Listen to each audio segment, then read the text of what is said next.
L'accès aux salles de spectacle et lieux de culture soumis dès le 21 juillet à la présentation du pass sanitaire. Une extension est prévue pour les cafés, restaurants, centres commerciaux, avions à partir de début août quand la loi sera adoptée et les décrets d'application publiés. On en saura alors un peu plus sur les procédures de contrôle. Qui fera quoi? Cette tâche incombera-t-elle aux forces de l'ordre qui s'inquiètent déjà sur leur capacité à mener ce genre de mission? Depuis plusieurs années, nous nous battons pour supprimer les tâches indues, comme par exemple les gardes d'hôpitaux, pour pouvoir projeter des effectifs sur le terrain. Il y a des organismes qui sont prévus pour des contrôles, que ce soit de côté sanitaire ou contrôle administratif, qui sont prévus pour cela et à cet effet.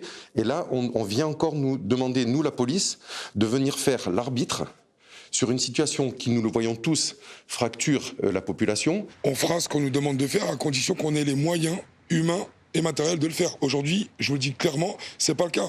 Prenez le cas, il y a deux soirs encore, il n'y avait même pas de police secours sur Saint-André. Donc à partir du moment où il n'y a pas de moyens humains pour assurer la première mission de secours à la population, je vois pas comment on pourra aller contrôler ces bars. Puis il faudrait peut-être un policier devant chaque restaurant, devant chaque bar. C'est impossible. Des forces de l'ordre qui estiment avoir autre chose à faire et être dans le mauvais rôle, d'autant que pas vaccinées, elles se voient mal se poser en donneur de leçons. Nous sommes exposés comme notre profession, mais à un moment donné, nous aimerions savoir quelle est notre position et nous ne sommes pas les marionnettes de l'État. De nombreux policiers ne sont pas vaccinés et certains sûrement ne voudront pas être vaccinés.